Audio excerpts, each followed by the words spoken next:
Well, it's a pleasure to be here and tell you about some of the things that I've gone through in my professional and intellectual life. What I'm going to present is, in many ways, follows my own life path, the path I took for scientific investigation.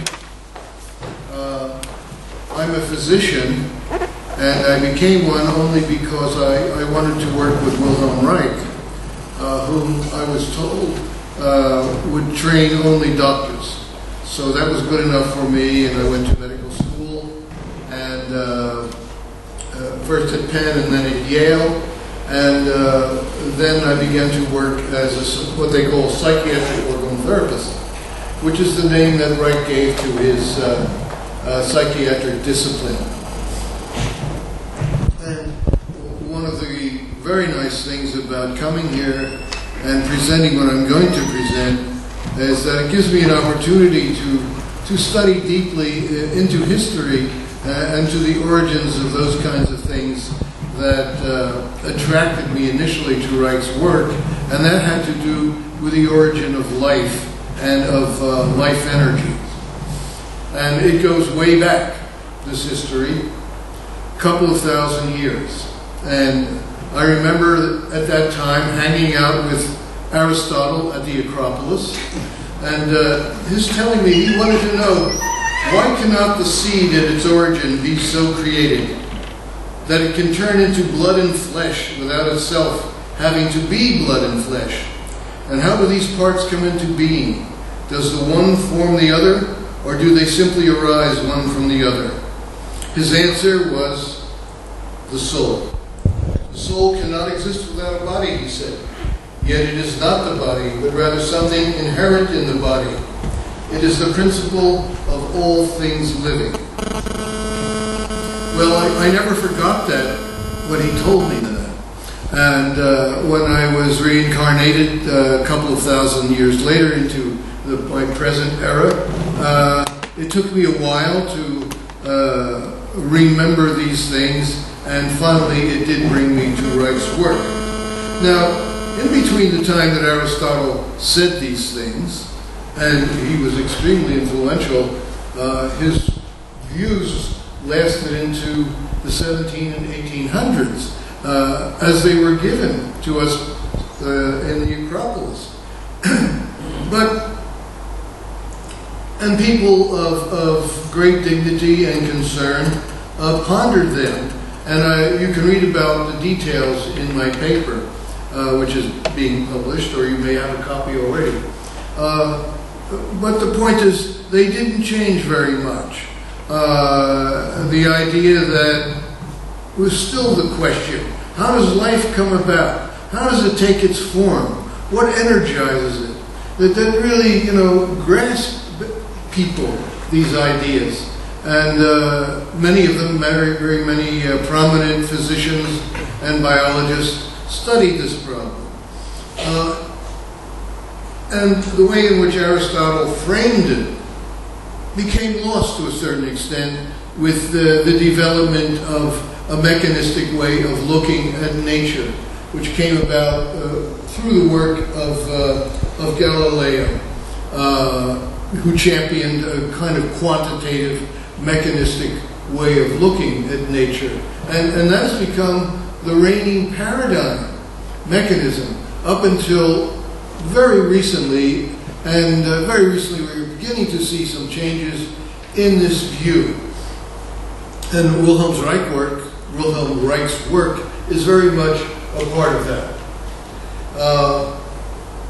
When we moved into the 1900s, there were a couple of thinkers who tried to find a way to bring contemporary physics into this whole question of life.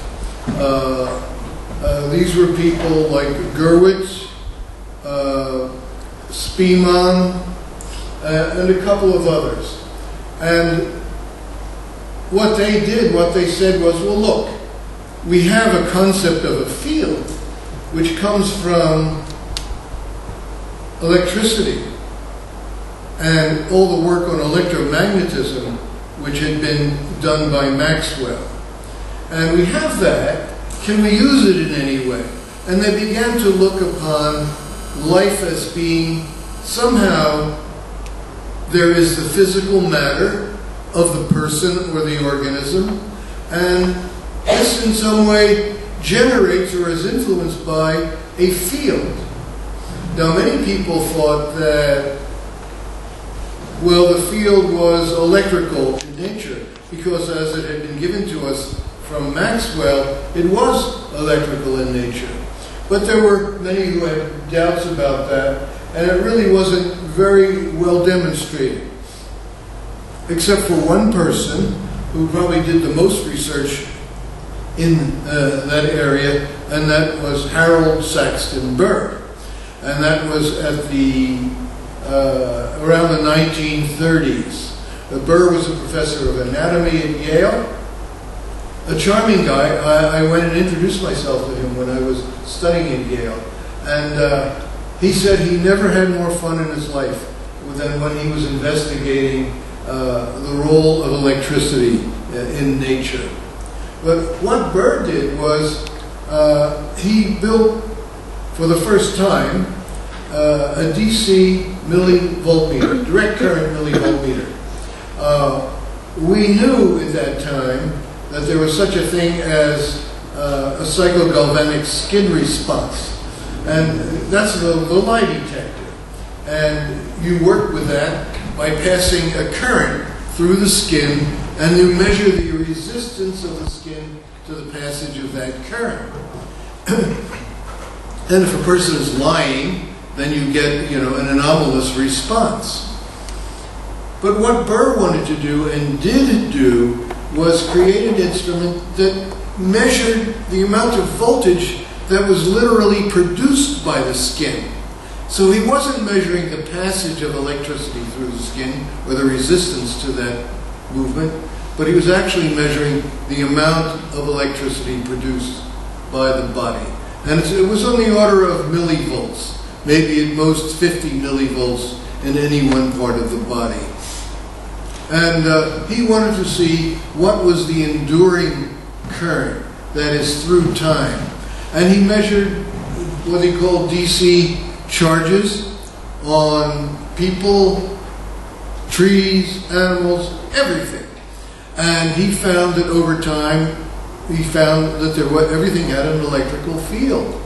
And sometimes it would be responsive to such things as hurricanes in the south of the United States, and he's measuring changes around trees in Connecticut, where he lived. So it was a very sensitive, very responsive parameter. And as I said, he was interested in the chronic, long-term changes. And he developed a bioelectrical theory of life, and he, with FSC Northrop, a philosopher at Yale, developed a whole philosophy based on this. Now, interestingly enough, at the same time that Burr was building his instrument, Wilhelm Reich was building his instrument, and it measured the same thing. And these people did not know each other, and that was in the 30s. And what Reich was interested in was immediate changes in the presence of emotions. If a person was emotional, you would see changes in the amount of voltage on the skin's surface and its movement. For example, if they were in a state of pleasure, subjects in a state of pleasure, you would see an increase in voltage. If they were in a state of anxiety, fear, or depression, you'd see a decrease in the amount of voltage. So what Reich was looking at objectively was a process, as he saw it, of expansion and contraction of what he felt was the energetic system of the individual, as measured by electrical charge. When the person was in a state of expansion, pleasure, there was an increase in charge. When they were in a state of anxiety, depression, there was a decrease in charge. And this confirmed Reich's, what he had learned from seeing patients in therapy. He found out that people expanded and contracted, pulsated in the process of psychoanalytic therapy. By that time, he had changed it because he was working with the body too. So he called it vegetotherapy in view of the fact that he felt that it was the autonomic nervous system which was controlling the movement of energy through the body. That's how he came to see it. And so he saw that people spontaneously pulsated.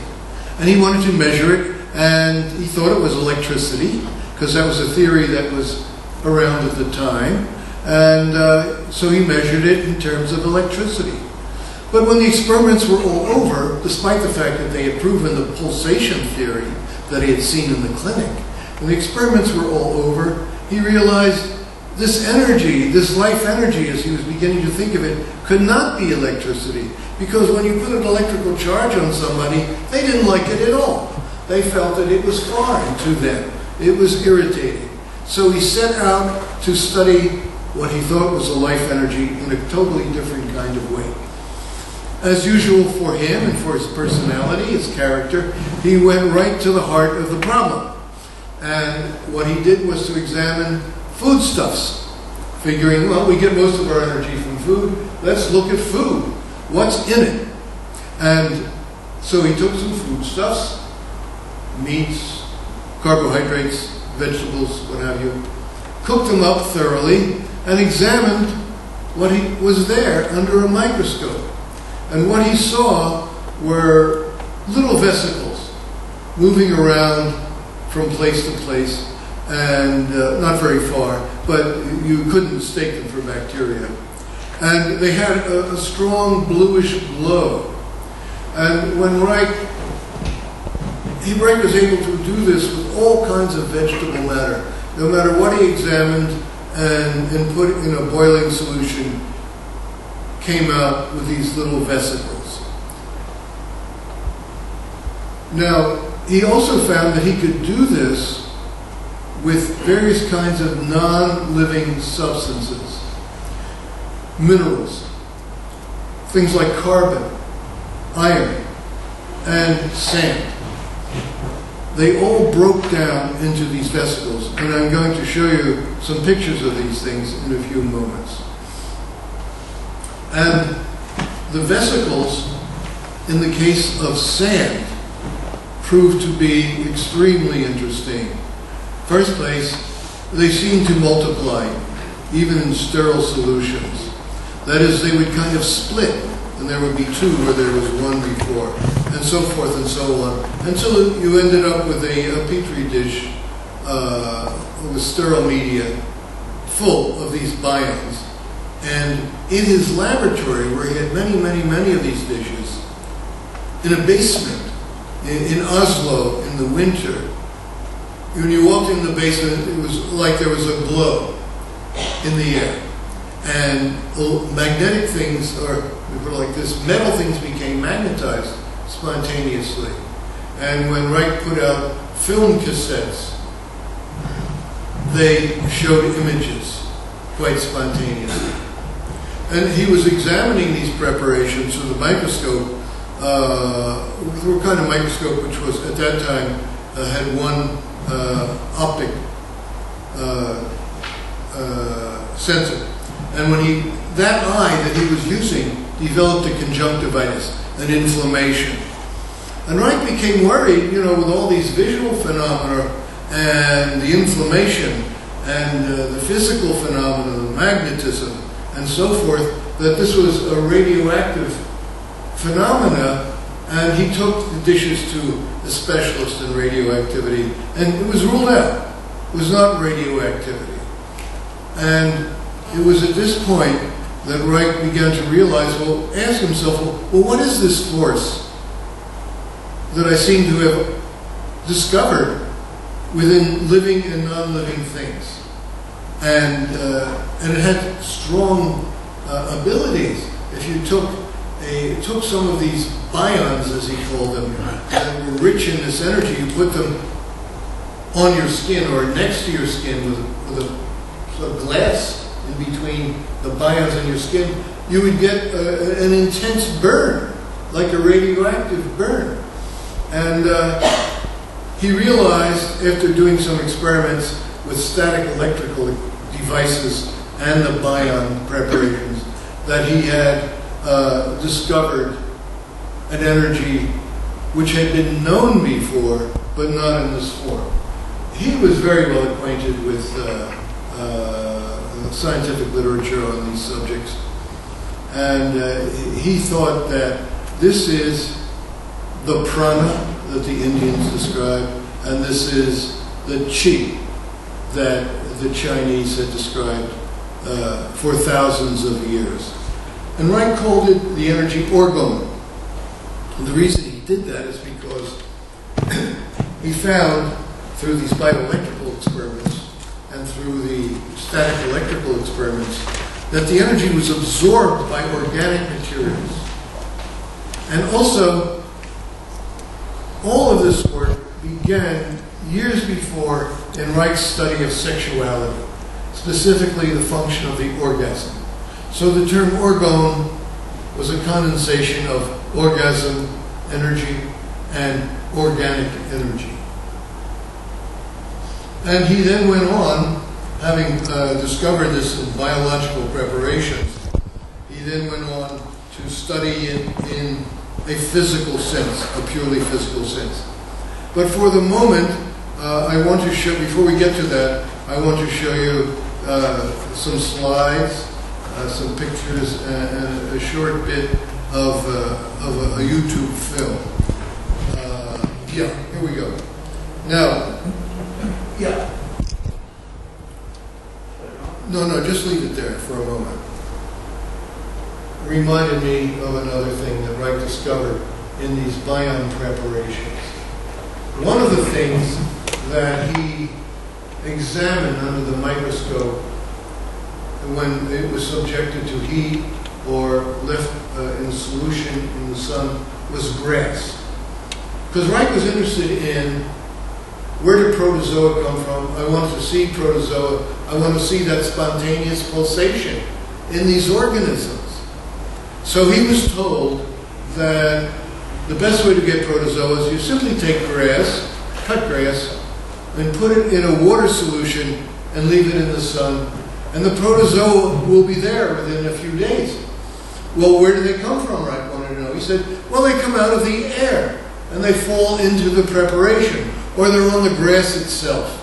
And when things heat up, you get moisture, they become alive again. So Wright did that. And yes, he did see those things. He began to see these changes in the grass, and there are lots of protozoa swimming around after a few days. But when he wondered where they came from, he did some experiments, like to try to brush them off the grass, or leave solutions out so they would fall into them, the spores that produce the protozoa. When he did that, he didn't see very many, if any at all. And I've repeated all of these experiments, by the way, and so have many of my colleagues. So what I'm telling you are things which have been verified by us. So what he did see, however, was this. Now, what you're looking at here is grass which has been in solution for maybe a couple of days. And you can see that you cannot see the formal outlines of the grass blade. Normally, you can, and you recognize it as grass when this has happened on the first day or so. But what you see there are these,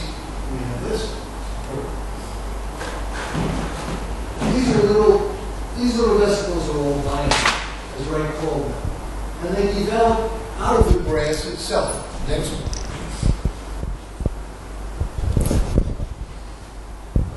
And they don't have much in the way of form. This is maybe the edge of a grass blade. And so you have this background of the bions, the vesicles, and these circular things begin to form. Many, many, many, many of them. And here is a clump of these bions. Next.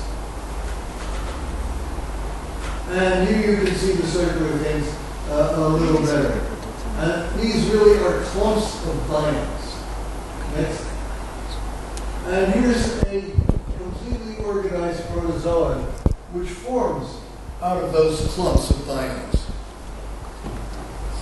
You can see you have a membrane here, and you have these little vesicles here. And Wright realized that this is what he was looking at was a reorganization of life from one form into another. From the rigid grass blade form, the disintegration into the bionous matter, a biomass, and the development out of that biomass of these discrete protozoal forms. This had never been described before.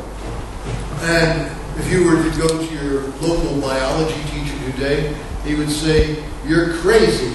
He says, all protozoa and things like this come from spores. But it's very easy to do the experiments and demonstrate for yourself that they do not. Now, I would like to show, there's a film in there. Go to YouTube.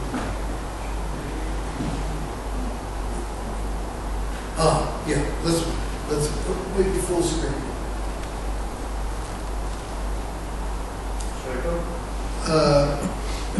Just a second.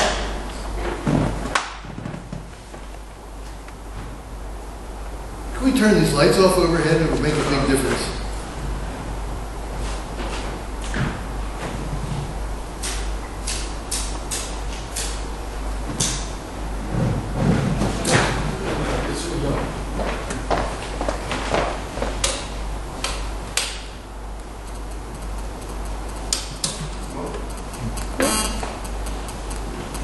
I think the switch is outside Well, the door. those don't go off, I guess.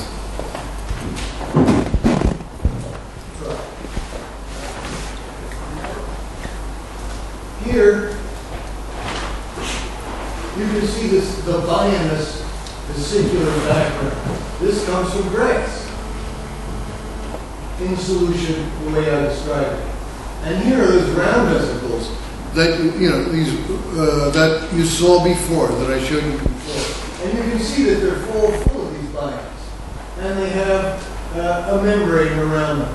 And that membrane forms spontaneously. It's an interesting thing. Now, I'm showing you this because we're going to go back to Aristotle. How does the form come from things? The form of these is not inherent in the bions themselves. But here you have distinct forms. So, how does that happen? Okay, run it, Sam.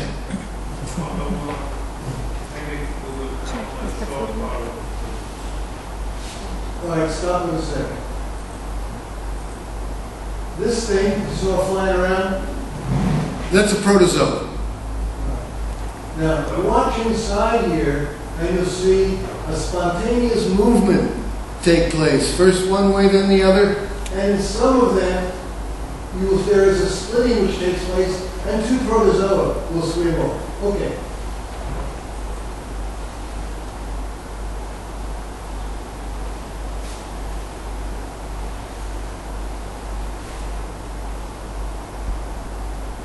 You're seeing the formal qualities of life take place in front of your eyes.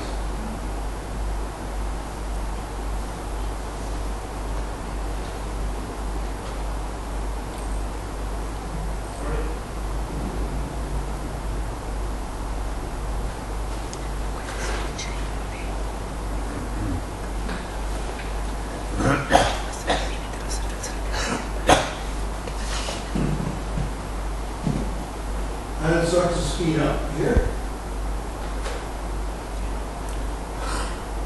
Deep churning motions.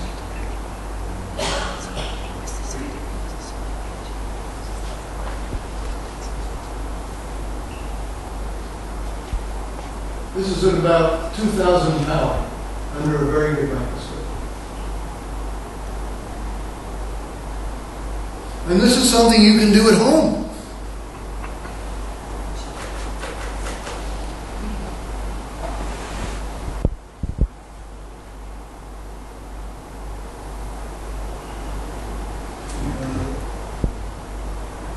Moving forward a little bit.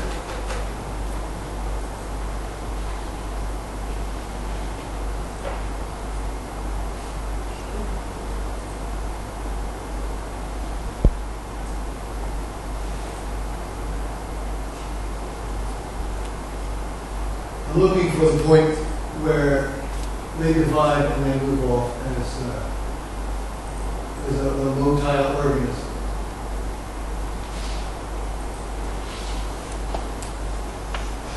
I think it may take place in this one.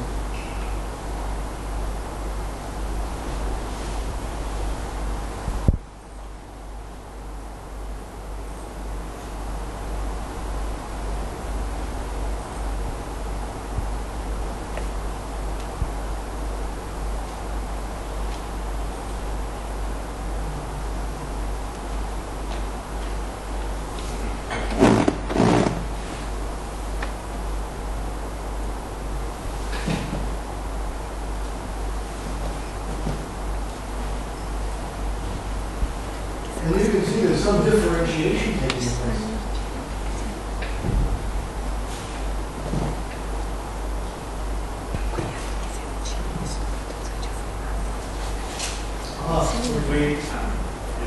Right here.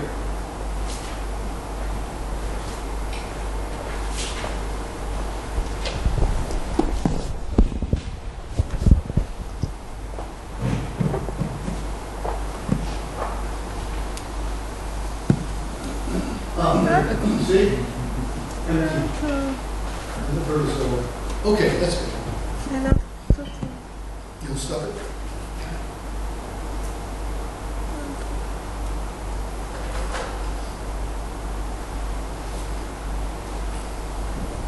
Okay, how did that happen? Anybody? No answers? It's all right. I don't expect you to give me an answer. But I'm asking myself and you the question because there is no known reason, according to mechanistic theory, that such a thing should take place. And Reich said, this is not the origin of life de novo, like life arising from nothing, but it is a natural organization of protozoa from disintegrating organic material, and it takes place all the time.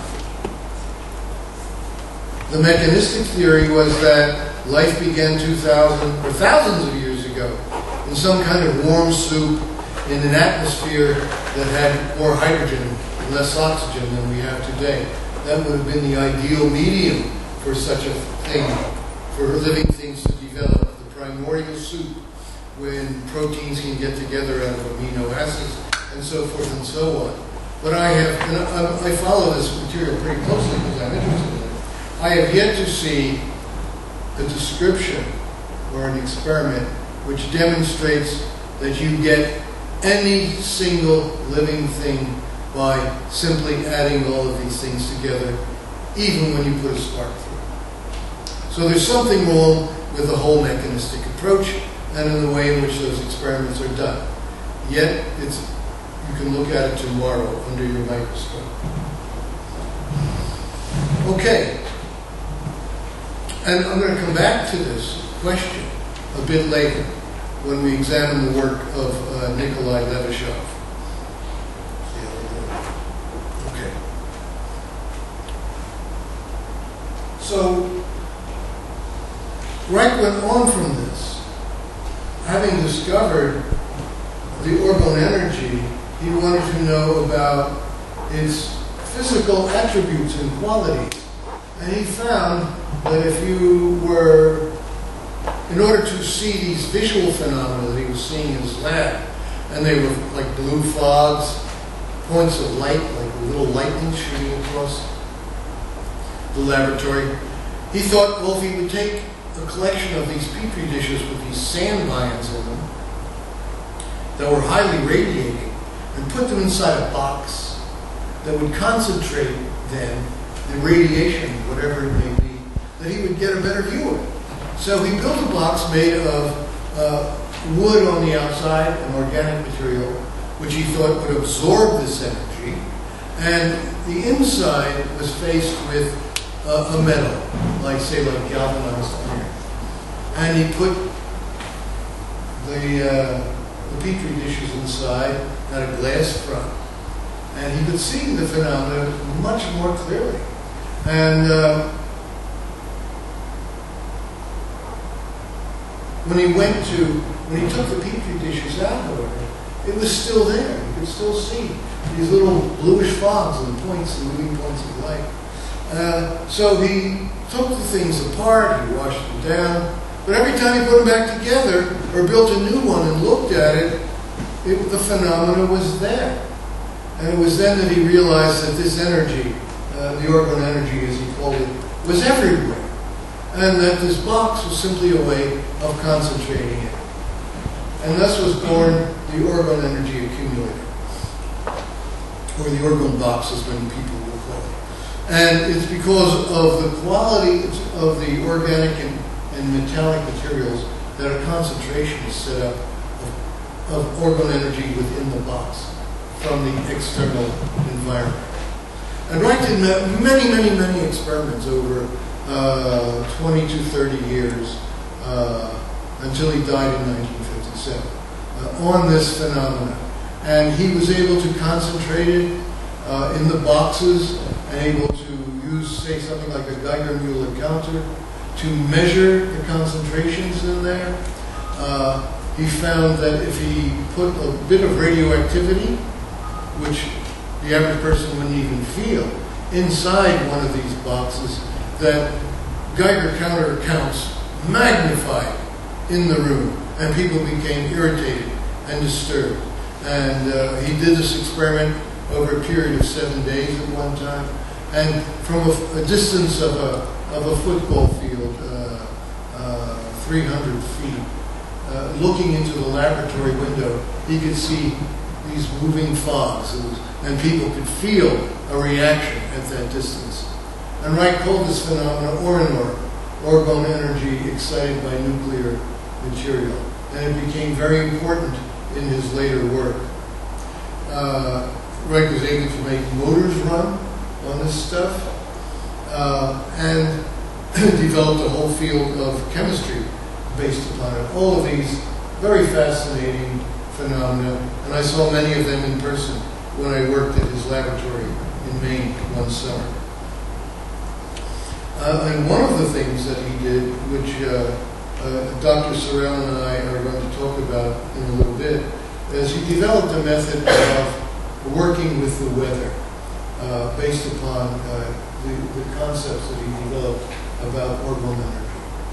And there was a whole theoretical part, too, that he developed, which I just don't have the time to tell you about. But I do want to move on at this point from Reich, because we're talking about form and about fields, to Sheldrake, Rupert Sheldrake, who is a contemporary biologist, who in my opinion has a great deal to say, which is important about the origin, not so much the origin of life, but on its formal qualities. And Sheldrake talks about morphogenetic fields, again using the field concept. Morphogenetic meaning what is it forming? What are the forming properties? And he came to the conclusion that much of the form of things comes about through inheritance. That is, through years and years and generations of life forming and changing, that within the field begins to take a formal structure. And that formal structure is passed on from generation to generation. And we're going to see something like that in the work of Nikolai Levashov, which I'm going to talk about in a moment. But this would account for the duration of certain forms. It is extended into this invisible field and becomes manifest on a physical level through certain properties and qualities, which I'll mention in a few minutes. Now, let's go to the other part of the presentation.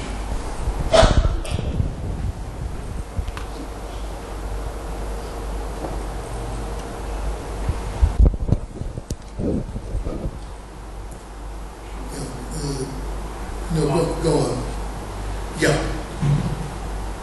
This is from a lecture I gave called The Intangible Physical Domain.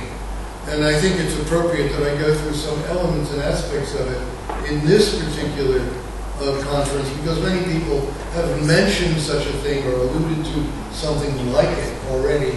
And I thought I would add just a bit more information to the knowledge which is out here already. And I begin with a description of the work that was done at the PAIR Laboratory. That's the Princeton Engineering Anomaly Research Laboratory. And you would suppose and understand correctly that it took place at Princeton University in New Jersey. And the people who did this work predominantly were Robert John and Brenda Dunn. Now, Robert John, at the time he began this research, was the dean of the School of Aerospace Engineering at Princeton. A very prestigious position. And he was an internationally known scientist and the author of Electrical Propulsions in Space. He was a space scientist, extremely well known. And he had a graduate student who reminded him that he had promised the class that when they finished their regular work, that they could undertake any project that they wanted. So this gal wanted to study the effects of intention on a random number generator. And Bob was highly skeptical at that time, but he lived up to his promise, and she set about doing this work.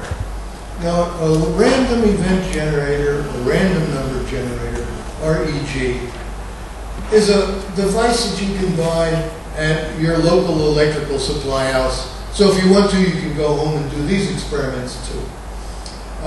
What it consists of essentially is a series of electrical devices and transistors and others that will spew out electrons at random. And if you hook such a thing up to a computer, you'll see a wavy line. You can't tell at any moment what it's going to do from 1 second to the next, because it's all at random. And this gal, the students, found out that if she sat in front of a computer where such a line was manifest, hooked up to a random number generator, that she could influence the direction of the movement. That is, when she concentrated on the line moving up, it would move up. When she concentrated on it moving down, it would move down. Now, it didn't go very far, because we're talking about like little bits, of electrons being moved. But if you add up in a cumulative way over time, you begin to see definite directions of movement. Now, what we see here in the lab,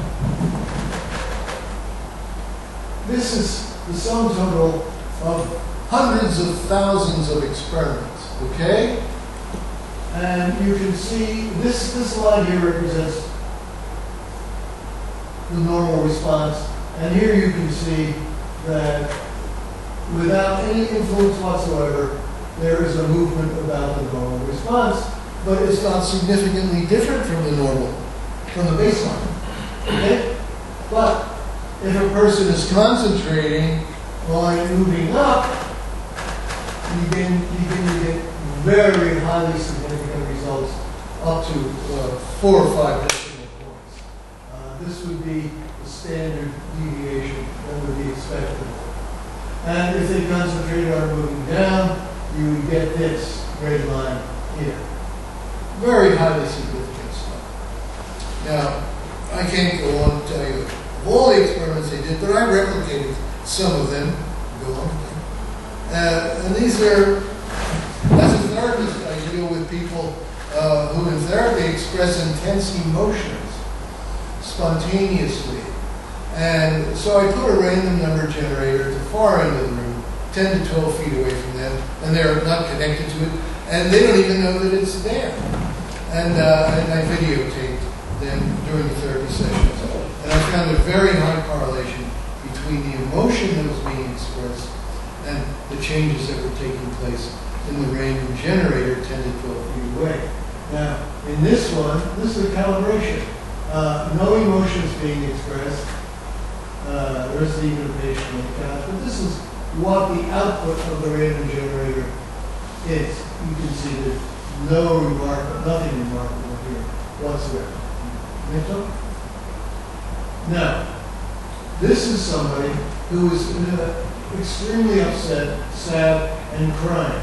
And the random number generator registers very high significance here above the 0.05 level of significance, which correlates with their crying. Next. And here is someone in anger, and we see an elevation above of significance. Next one. And here's a single person during one session. They're talking with me, and it's neutral in terms of emotion. And then one of the things that I do with therapy with patients is have them sigh deeply. It brings emotion and energy to the surface. And when she begins to sigh, she becomes frightened spontaneously, begins to tremble, and then starts to cry. And you can see a very precipitous, sharp drop in the output of the random number generator. So I found, what's the next one?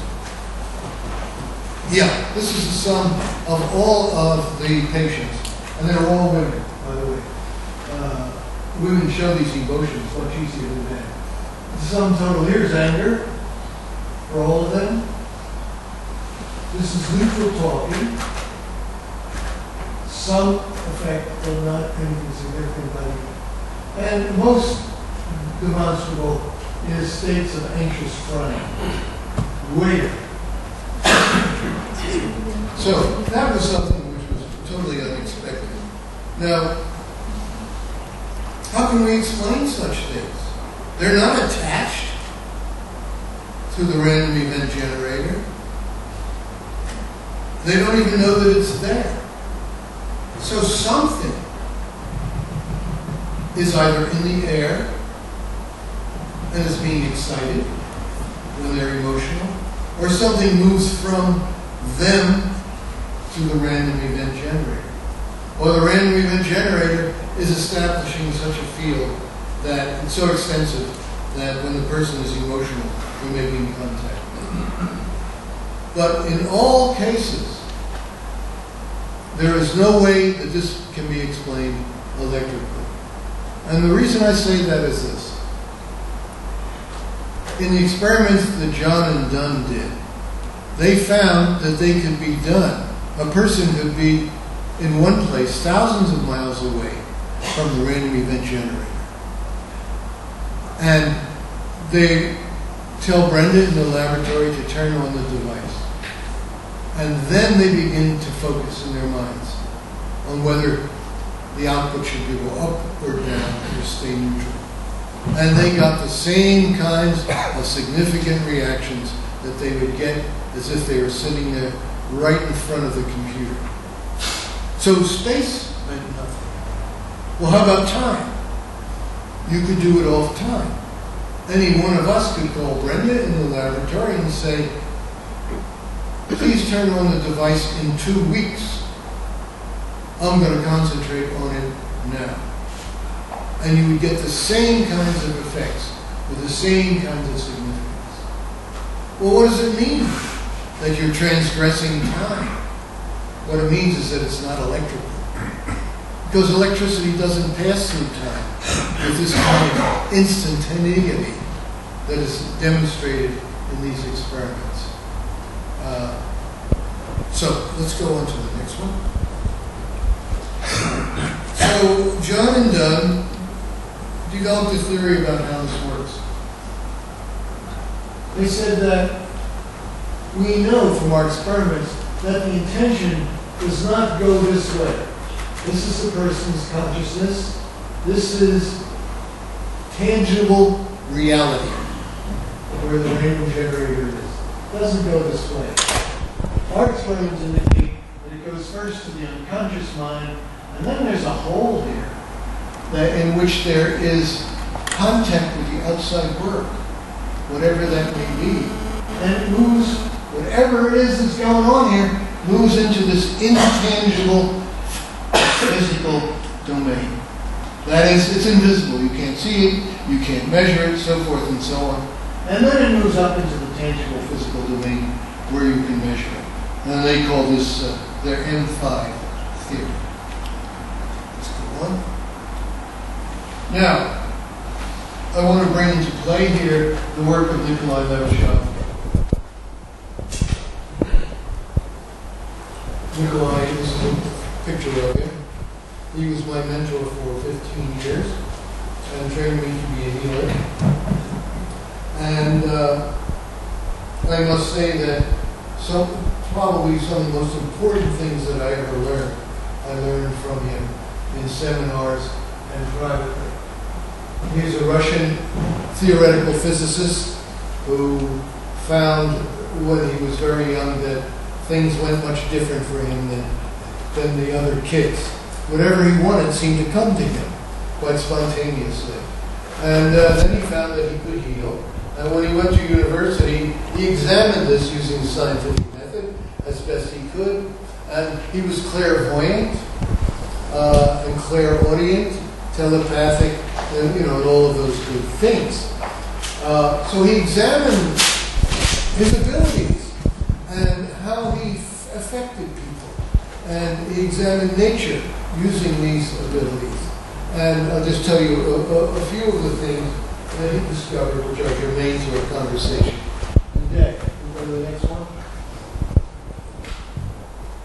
Nikolai said, on the basis of his observations, that our universe consists of 7, what he called primary matters. And there are innumerable numbers of primary matters in the cosmos, apparently. And due to certain forces, which we can't go into at this point, when our universe was created, seven of them were utilized. Well, and what we go back a second. All right, go ahead. Yeah. What happens is that a depression is created into the homogeneous state of our universe. And go next. And these streams of energy, we'll call them, we've labeled them A, B, and C here, begin to superimpose upon each other quite spontaneously. Again. And here, when you see all 7 of them superimposed, you get the creation of mass. And here is the planet Earth. And the next one, please. This is the Earth. 7 primary matters forming mass. And here we have spheres of primary matters, 6 in this case, 5, 4, 3, 2, 1, forming spheres of, what should we call it? We'll just call them primary matters surrounding the planet. And these have a great deal to do in their interaction with the planet, not only with us physically, but everything that happens on the Earth. It has a great deal to do with our spirit, our emotions, and many other kinds of things. We go on to the next one. All right. Now here, think of this as a strip of carbon. We're mostly made up of carbon. And when you get too many of the carbon atoms squeezed together, the pressure creates a state where the primary matters can no longer be held in the mass, and they begin, there's a mini explosion, and they burst through this barrier which separates, which is around each piece of carbon. And the primary matter, certain of them, move up around the carbon and form a, what do you call it? A field. So you have a field of primary matters, a primary matter, which Levashov called the etheric body. And that term is well known, was well known at the time. And it has a great deal to do with the functioning of this. Now it's interesting that when you do the rock experiments of those preparations, you take something which is metallic even, and you subject it to high temperature and pressure. You get the bions. And as time goes by, you see this bluish glow form around the bions. And then they begin to move from place to place, and they develop. I think that's the same state that Levashov is describing here, when there's a breakthrough of the barrier around the matter, and an etheric body is formed, which surrounds the matter. And then it has the qualities and properties of life. Next. Now, this is a virus in a schematic form, and as you know, or you may know, that if there's a virus on a plant and the plant dries out, the virus so-called dies. You can't find it, you can't culture it anymore. And that's this state over here. And you see, this is a channel which has, where energy flows. And this channel is closed. And this is the place where water will bind to this protein molecule. Okay? And here we have the primary matters that we call it here. And nothing's flowing up to this possible prospective etheric body. But when you hydrate it, water attaches here to these bonds, and the channel opens up, and life energy begins to flow up into the etheric body. It becomes alive again, and the virus becomes alive, and it can be cultured. Next. Now, this is a representation schematically of a single cell. And it has 7 primary matters in it. It's solid mass. And at a certain point in cellular reproduction, there's an intense flow up into the etheric level. And what happens, and this is extremely important, is that the etheric level begins to change. Now, the etheric level of any cell is an exact replica of a physical level, except it's on the field. It's in the field. The field itself is made up of the etheric and astral bodies. We'll talk about that in a second. Now, when the etheric body in reproduction, the etheric body acts as a template. The cell, the physical cell, disintegrates. And this has been demonstrated with scanning electron microscopy. It turns into an indistinct biomass, lacking form. But when the primary matters are released, as the cell begins to break down, it releases the primary matters to the etheric level. And there is a projection from that level down into the biomass of the form of the cell, which had been originally established on the etheric level. Now, this becomes very important, because if you're a healer and you want to regenerate tissue, you have to know this. Because you can use your mind, if you've been trained, you can use your mind to go into this system on the etheric level and change it so that it no longer has the form of pathology, but it has the form of health. And there are ways to do that. Okay. Go on. And there are astral levels and there are mental levels, which are all part of every cell and part of the organism as a whole. And these have a great deal to do with how we function. You go on. Again, and there are first, second, and third mental bodies in addition. And you can read about all this at levashov.info. He has 2 books which have been translated into English, read English, and you can get the details. And these are simply purely photographs of the human energy field as it's produced by these functions. Go ahead. And that energy field can be detected and changed. Go ahead. In sleep, the combination of the etheric and astral body leave the physical body. And according to Levashov, the encounters that you have during sleep are real in the sense of energy movement and an interaction. And in death, the same thing happens. And once the physical body is completely dissolved, the combination of the etheric and astral bodies, which Levashov calls the spirit, lives on. Go ahead. Now, where does it live? It lives in those planetary spheres I talked about before when I was describing the origin of the Earth.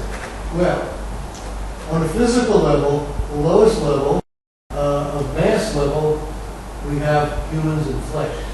And on the lowest etheric level, you have creatures which have never developed very well. These are the spirits of them. Octopus, we call them astral bodies.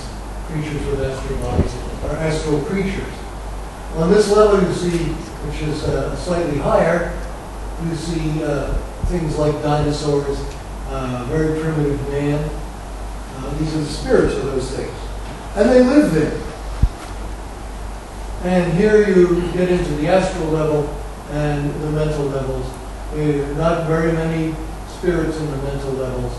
Most of us, including elephants and dolphins, our spirits move to this level, the astral level, and we come out of it. We'll have a little more. Now, during conception, at the moment of orgasm, a channel is created and moves through these different spheres. And it's the level of the highest level of movement and opening that determines the quality of the individual that will move in to that channel and take up residence beside the ovum, where it will help to develop and guide the embryo and the fetus to full development. I know many people have heard or read of people who can re-experience or remember Earth, coming to Earth when they were born, the first moment, and the experience is one of dropping down through a channel and then the next thing they know, to the extent that they can, they are they're being born. And this is the channel. Next. In death, the spirit, depending upon its development in the process of life, will move to any one or another of these places. If in certain states of pathology, say alcoholism,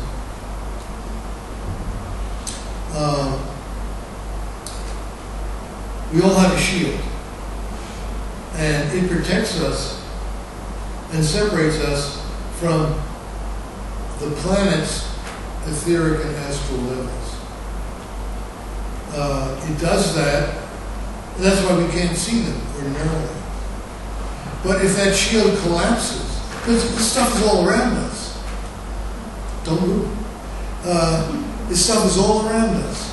And if your brain deteriorates due to alcoholism, the shield collapses and breaks down. And these people begin to see what they call pink elephants. They see horrible, terrible creatures. And what they are essentially these creatures in the lower astral level and the etheric level. And they're the spirits of dinosaurs and lots of other ugly kinds of things. I see them sometimes in patients who are very sick, astral creatures coming to feed off the body of the sick person. I think that may be it. There we go. Oh, and this would be an example of this kind of an idea about the spirit. This is the process of metamorphosis.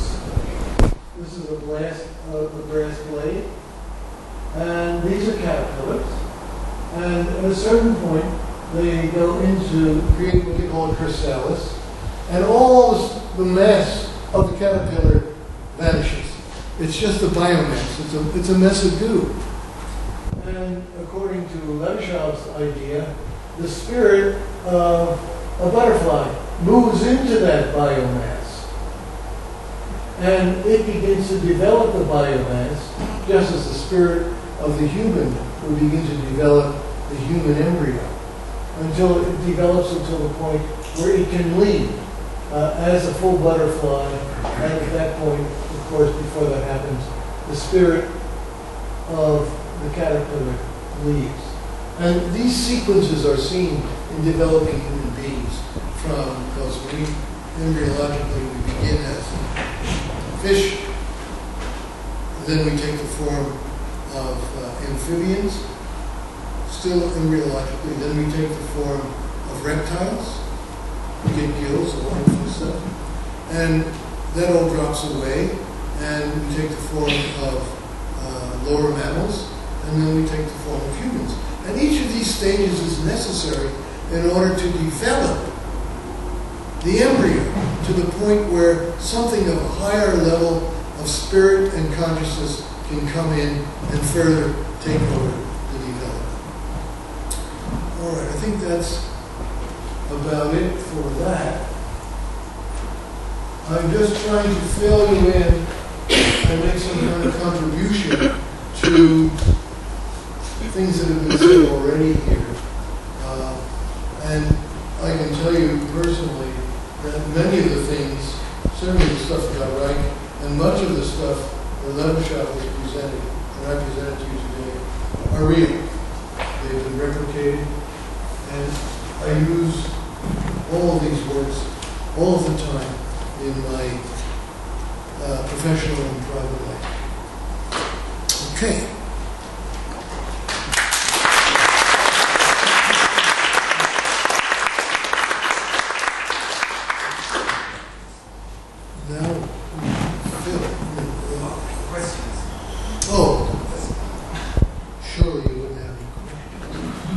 Any questions?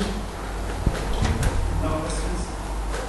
How do you spell Levashov's name? Levashov. He died a couple of years ago. Yeah. Does the type and intensity of the orgasm have any impact on the fetus? Great deal. It has a extremely important effect. You see, remember I described that channel that comes up during conception? Well, the depth of that channel depends upon the intensity of the orgasm. And the intensity of the orgasm is a function of the health of the people, the fact that they're not on drugs or alcohol, the place on earth where this is taking place, because there are some places on the planet where energy is moving out, and other places where energy is moving in. Those are a few of the determinants. picking up from that, probably 90% of the people I work with were unwanted in some way at that time of conception, either because they were going to be the wrong gender or they were born at the wrong time in the wrong place.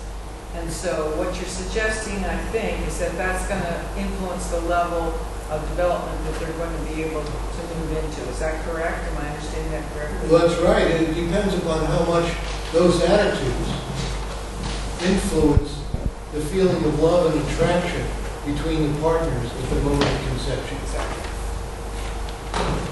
But it also sounds like, I think I'm understanding, that it would also be part of what could set into motion the propensity to carry the ancestral downloads in your body that need to be resolved.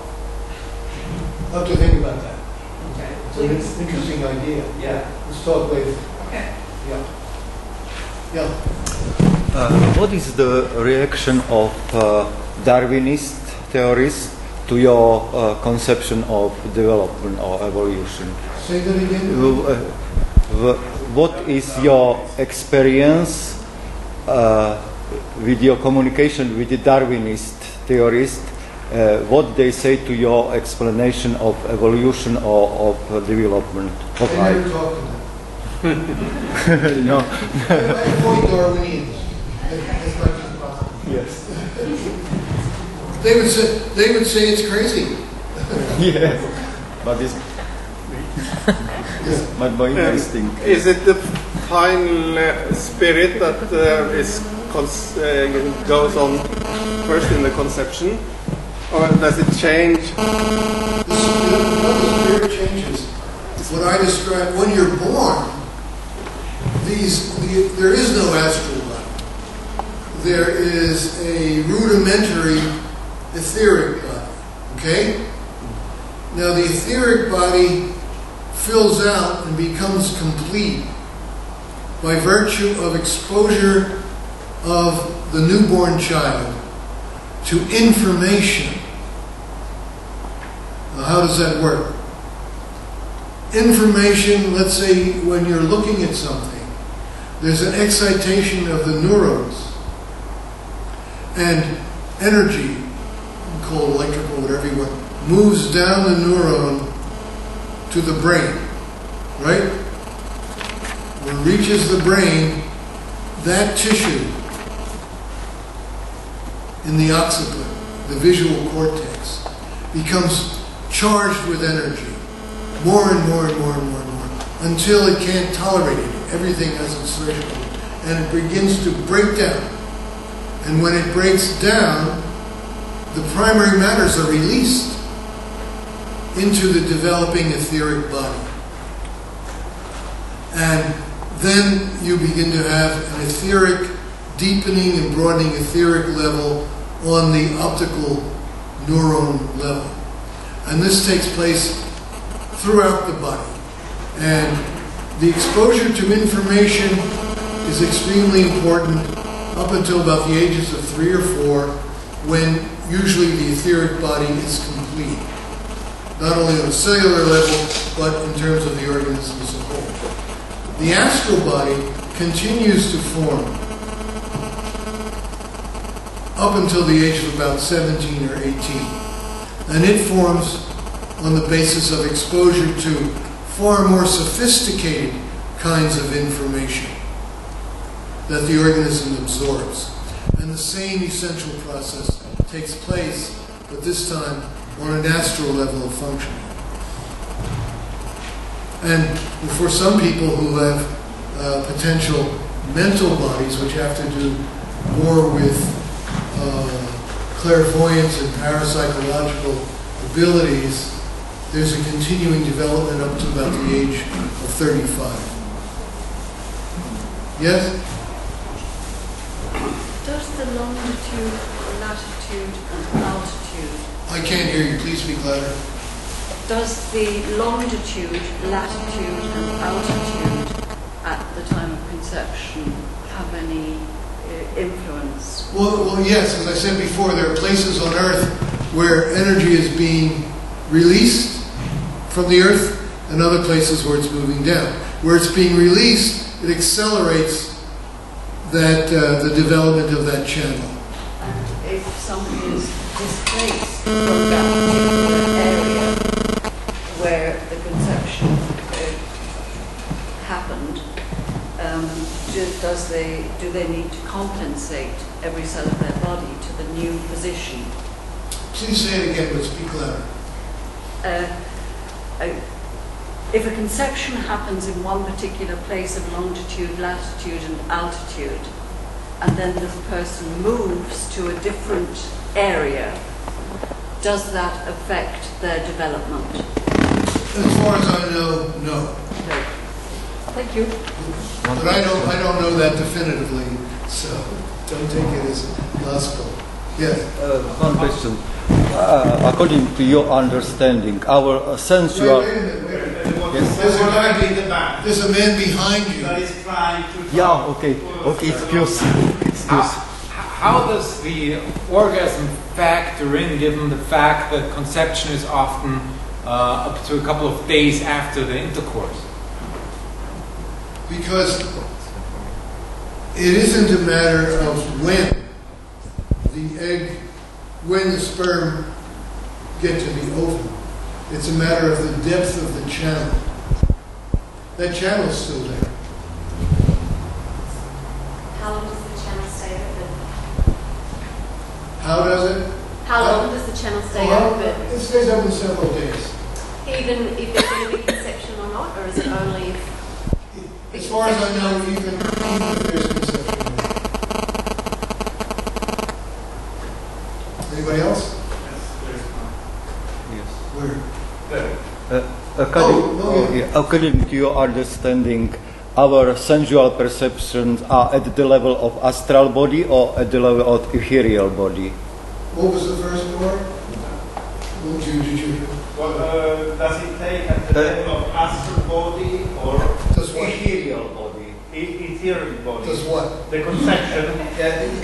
My idea is our sensual perception, Sensual. like see, like feel. It's what the level of these bodies, at the astral body or at the ethereal body?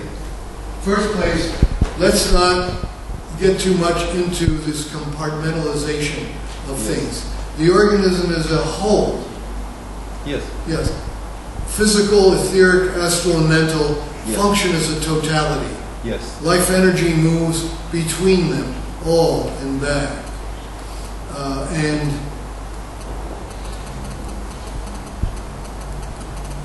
I don't know that any one of them is responsible for sensuality, as you described. According to your understanding, animals have what body? Astral body or only ethereal body? Animals have lower astral bodies.